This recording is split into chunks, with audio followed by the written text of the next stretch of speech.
حضرت ایوب علیہ السلام کا صبر اور اللہ کی رحمت ایک ایمان افروز واقعہ۔ تعارف۔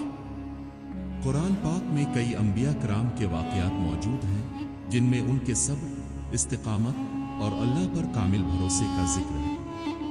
ان میں سے ایک سب سے زیادہ صبر آزما اور متاثر کن کہانی حضرت ایوب علیہ السلام کی ہے، جو صبر، حوصلے اور اللہ کی رحمت پر یقین کی ایک شاندار مثال ہے۔ حضرت ایوب علیہ السلام کا واقعہ ہمیں یہ سکھاتا ہے کہ دنیاوی نعمتیں اللہ کی طرف سے آزمائش ہوتی ہیں، اور جب یہ ہم سے چھین لی جاتی ہے تب ہمارا ایمان پرکھا جاتا ہے۔ ہمیں ہر حال میں اللہ کی رضا پر راضی رہنا چاہیے، کیونکہ مشکلات کے بعد آسانی آتی ہے۔ یہاں ہم حضرت ایوب علیہ السلام کے واقعے کو تفصیل سے بیان کریں گے تاکہ ہمیں ان کی زندگی سے حقیقی صبر اور شکر گزاری کے اسباب حاصل ہوں۔ حضرت ایوب علیہ السلام کی شخصیت اور دولت۔ حضرت ایوب علیہ السلام حضرت ابراہیم علیہ السلام کی نسل سے تھے، اور بعض روایات کے مطابق اب کا تعلق حضرت اسحاق علیہ السلام کے بیٹے مسیح عیسیٰ سے تھا۔ اللہ تعالیٰ نے انہیں بشمار نعمتوں سے نوازا تھا۔ آپ کے پاس بڑی مقدار میں مویشی، کھیت، غلام اور سونا چاندی تھا۔ اس کے علاوہ آپ کا خاندان بھی بہت بڑا تھا۔ آپ کے کئی بیٹے اور بیٹیاں تھیں، اور آپ کی ازدواجی زندگی خوشحال تھی۔ لیکن ان سب نعمتوں کے باوجود حضرت ایوب علیہ السلام انتہائی نیک، متقی اور اللہ کے شکر گزار بندے تھے۔ وہ ہمیشہ اللہ کی حمد و ثنا بیان کرتے، اس کی عبادت میں مصروف رہتے اور اپنی دولت کو غریبوں اور محتاجوں میں تقسیم کرتے۔ آپ کی سخاوت، نیکی اور عاجزی کی وجہ سے لوگ آپ سے محبت کرتے تھے اور آپ کو عزت کی نگاہ سے دیکھتے تھے۔ لیکن اس دنیا میں جہاں نیک لوگ ہوتے ہیں، وہاں شیطان اور حسد کرنے والے بھی ہوتے ہیں۔ شیطان کی چال اور اللہ کی آزمائش۔ حضرت ایوب علیہ السلام کی نیکی اور اللہ کے ساتھ مضبوط تعلق کو دیکھ کر شیطان حسد میں مبتلا ہو گیا۔ اس نے اللہ تعالیٰ سے کہا، اے اللہ، ایوب تجھ سے اس لیے محبت کرتا ہے کہ تو نے اسے بے شمار نعمتوں سے نوازا ہے۔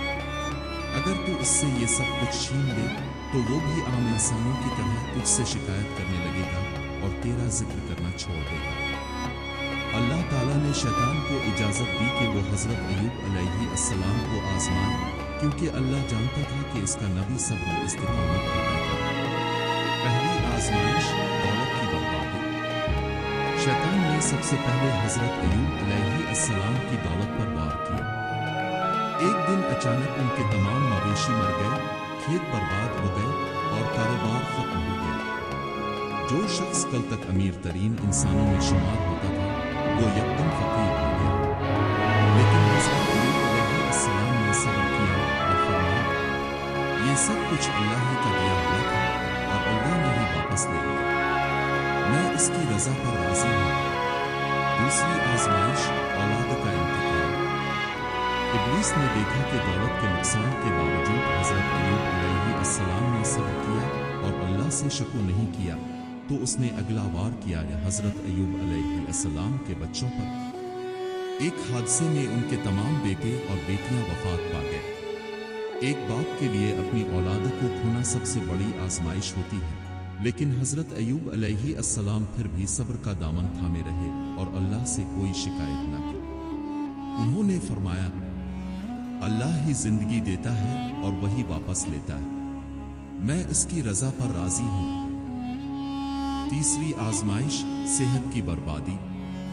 ابلیس نے جب دیکھا کہ حضرت ایوب علیہ السلام نے دولت اور اولاد کے نقصان پر بھی صبر کیا، تو اس نے ان کے جسم کو نشانہ بنایا۔ اللہ کے حکم سے حضرت ایوب علیہ السلام ایک خوفناک بیماری میں مبتلا ہو گئے۔ ان کا جسم زخموں سے بھر گیا اور وہ اتنے کمزور ہو گئے کہ چلنے پھرنے سے بھی قاصر ہو گئے۔ لوگ ان سے دور ہونے لگے، ان کے دوست اور رشتہ دار بھی انہیں چھوڑ گئے، یہاں تک کہ ان کے شاگرد اور عقیدت مند بھی ان کی بیماری سے خوفزدہ ہو کر الگ ہو گئے۔ حضرت ایوب علیہ السلام کی بیوی کی قربانی۔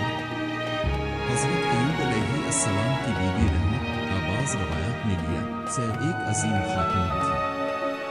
انہوں نے اپنے شوہر کا ساتھ کبھی نہ چھوڑا۔ جب سب نے حضرت ایوب علیہ السلام کو چھوڑ دیا تب بھی ان کی بیوی دن رات ان کی خدمت کرتی رہی۔ وہ لوگوں کے گھروں میں محنت مزدوری کرتی، کام کرتی اور جو کچھ کماتی اس سے حضرت ایوب علیہ السلام کے لیے کھانے پینے کا انتظام کرتی، لیکن وقت گزرتا گیا اور حالات بدتر ہوتے گئے۔ ایک دن ان کی بیوی نے حضرت ایوب علیہ السلام سے کہا، اے میرے شوہر، اللہ بہت مہربان ہے، آپ دعا کریں کہ اللہ آپ کی یہ تکلیف دور کر دے۔ حضرت ایوب علیہ السلام نے جواب دیا، میں نے 70 سال خوشحالی میں گزارے ہیں، کیا میں اللہ کی آزمائش میں کچھ سال صبر نہیں کر سکتا؟ یہ جواب ایک عظیم ایمان کی علامت تھا۔ حضرت ایوب علیہ السلام کی دعا اور اللہ کی رحمت۔ جب حضرت ایوب علیہ السلام نے محسوس کیا کہ اب وہ بالکل بے بس ہو چکے ہیں تو انہوں نے اللہ سے انتہائی عاجزی کے ساتھ دعا کی، اے میرے رب، مجھے تکلیف پہنچ چکی ہے اور تو سب سے زیادہ رحم کرنے والا ہے۔ سورۃ الانبیاء 83۔ اللہ تعالیٰ نے فوراً ان کی دعا قبول فرمائی اور ان سے فرمایا، اپنا پاؤں زمین پر مارو، تمہارے لیے ٹھنڈا پانی نکلے گا جس سے نہاؤ اور پیو۔ سورۃ سواد 42۔ جیسے ہی حضرت ایوب علیہ السلام نے پانی سے غسل کیا ان کی بیماری ختم ہو گئی اور وہ مکمل صحت یاب ہو گئے۔ جب انہوں نے پانی پیا تو ان کی طاقت بحال ہو گئی۔ اللہ تعالیٰ نے انہیں دوبارہ اولادوں اور عزت سے نوازا۔ ان کی بیوی بھی جوان اور تندرست ہو گئی اور وہ خوشحال زندگی گزارنے لگے۔ حضرت ایوب علیہ السلام کے واقعے سے سیکھنے والے اسباب۔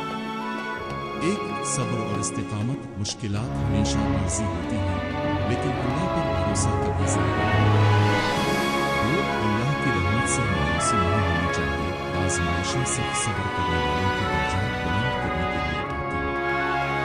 تین، دعا کی طاقت۔ دعا مومن کا سب سے بڑا ہتھیار۔ چار، شکر گزاری اور خوشحالی اور مصیبت دونوں حالتوں میں اللہ کا شکر ادا کرنا چاہیے۔ نتیجہ، حضرت ایوب علیہ السلام کی کہانی ہمیں یہ سکھاتی ہے کہ مشکلات عارضی ہوتی ہیں اور اگر ہم صبر کریں، اللہ پر بھروسہ رکھیں اور دعا کریں تو اللہ ہمیں بہترین اجر عطا کرتا ہے۔ اللہ ہمیں بھی حضرت ایوب علیہ السلام جیسا صبر عطا فرمائے۔ آمین۔